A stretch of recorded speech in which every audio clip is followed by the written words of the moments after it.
Olá amigos, você está assistindo Tiro Certo, programa que fala sobre política de uma forma que você nunca viu. Eu sou o Atos Junqueira. E eu sou Manuel Carlos. Hoje o tema é a posse do Bolsonaro e o desconvite dos ditadores da Venezuela e de Cuba. Poderia passar despercebido, mas por se tratar de Cuba e Venezuela, diante dos últimos acontecimentos, diante da plataforma política adotada pelo Bolsonaro, diante de toda a sua narrativa durante a campanha contra o socialismo, não poderia ser diferente. Engraçado que tratam um tema como espinhoso, porém foi a única campanha durante os últimos anos no Brasil que a gente tem conhecimento que tratou sobre política externa. Bolsonaro realmente tratou sobre política externa e Cuba e Venezuela foram as pautas de sua campanha. Então não há nada de... A mídia trata como se fosse um descalabro, esse desconvite.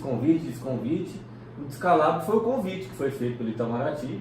Inclusive, primeiro ponto, é interessante que nos últimos 30 anos nós não tivemos nenhum candidato de direita com chances de vitória. Nós tivemos aí o Enéas, nós tivemos também o Caiado, quando concorreu contra o Collor, Sim. E depois o Enéas, mas com chance de vitória o Bolsonaro. Então, agora o tema política externa chegou a ser comentado em algumas campanhas pelo Enéas, embora pouco tempo de propaganda eleitoral, mas ele chegou a comentar. O Enéas, como não tinha mídia social naquela época, ele foi meio que colocado como um cara excêntrico, um cara...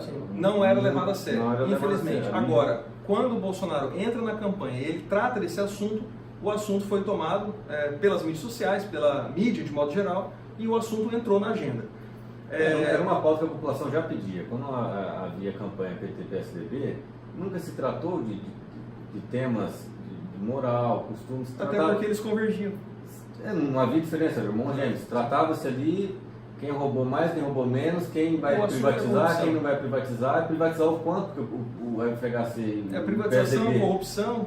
Por mais que eles privatizam, eles regulam tudo, então privatizam para o mercado, mas ingessa o mercado. Igual o Bolsonaro vem, ele traz aí alguns temas novos, como segurança pública, economia, política externa. Realmente uma pauta liberal. E esses temas, de fato, eles ganharam proporções.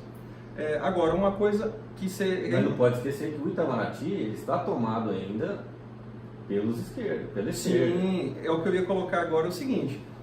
Esse convite ele foi feito. Sim. Segundo informações, esse convite ele foi feito. Então, tem dois motivos. Ou foi falta de bom senso, ou foi uma esquerdice deliberada. A gente não pode... Não foi um Ctrl-C, Ctrl-V. Não acredito numa espécie de envio, lista de transmissão. Não acredito nisso. Eu acho que pode ter ocorrido uma tentativa de desestabilização do Bolsonaro. É uma possibilidade. É evidente Inclusive, teve um diplomata que perdeu o cargo. Um ponto interessante nessa história é que, nesse momento, ainda o governo é o Temer. Porém, o evento já é com o Bolsonaro presidente. Isso aí é algo que tem que ser lembrado. Ainda é o governo Temer. Então, o que o governo Temer fizer, não é o Bolsonaro que está fazendo. Então, o convite não foi o Bolsonaro que fez. Porém, o evento... o desconvite sim, mas o evento já é no governo, já é durante o governo Bolsonaro. Sim, o Andreasa, no programa 13 em 1, ele fez uma crítica, que ele disse o seguinte: Bolsonaro vai colocar agora restrições só contra Cuba e a Venezuela, por serem ditaduras, lógico, e contra a China e outros países que também são ditaduras. Vai ser essa a política externa do Brasil? Tentando igualar, ou tentando jogar cada situação é uma situação, A gente não pode comparar, evidentemente, a Venezuela com a China. Primeiro, porque o poderio econômico de você tem também o poder da carteira. Para a China nós vendemos, para a Venezuela a gente recebe as pessoas. Exato. Então você tem ali uma diferença evidente, que a gente não pode esquecer que o comunismo está implantado na China. É um comunismo utilizando-se do capitalismo para sobreviver. Como sempre foi, e está utilizando de forma correta. Porém, a China sentou no balcão para negociar. A China já sentou com os Estados Unidos. Há uma situação bem diferente com relação a esse fato. Não acredito que a China compareça, não acredito que algum líder político chinês compareça à posse. Eu, sinceramente, não creio nessa possibilidade.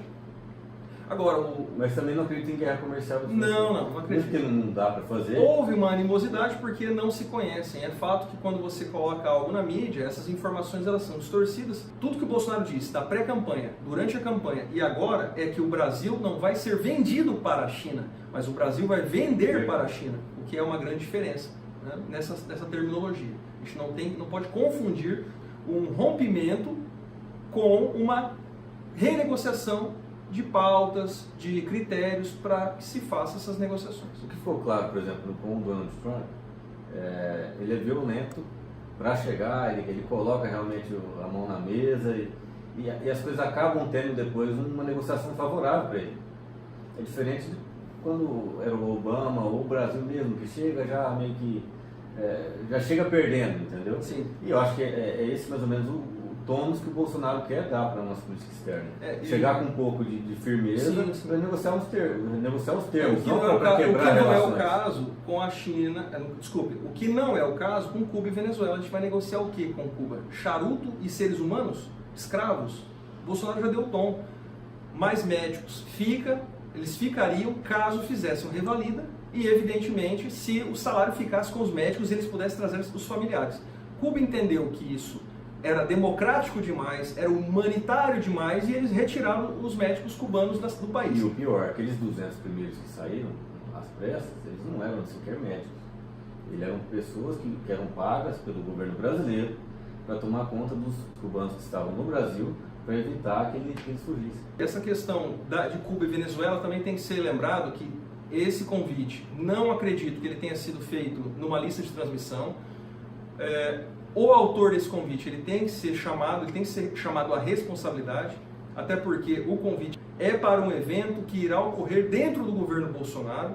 E agora, nós temos que saber também se houve convites a outras ditaduras, né, como a Nicarágua, Angola. Isso eu acho que é um papel secundário. Cuba e Venezuela são ditaduras, sim, porém o tipo de conversa que se tentou ter, a resposta foi o ato de guerra. O Nicolás Maduro não está falando mal somente do Bolsonaro, está jogando pesado com o Mourão. Então eles não querem sentar na mesa. Não, é o seguinte... Agora, se a Nicarágua, por exemplo, for uma ditadura, mas ela quiser sentar na mesa para estipular termos ou conversar, é outra coisa. E um ponto interessante nessa história é que a restrição ela é quanto ao regime ditatorial de Cuba e Venezuela e quanto aos seus líderes ditadores, e não ao seu povo. Que isso fique bem claro, o Bolsonaro fez questão de lembrar esse fato, né? Convidou todos os venezuelanos a comparecer. Vocês acabam em Brasília. Exato. Os que já estão no país. Né? Então, não há uma restrição quanto ao povo, e sim ao seu regime e aos líderes ditadores que estão à frente, né? Que estão no comando desses países.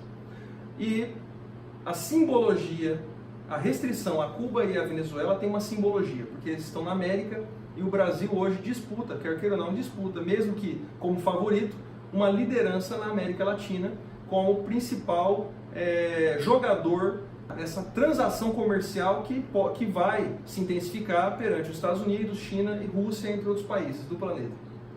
Seria até interessante o Nicolás Maduro vir se o Trump também tivesse. Será que teria coragem? Acho difícil.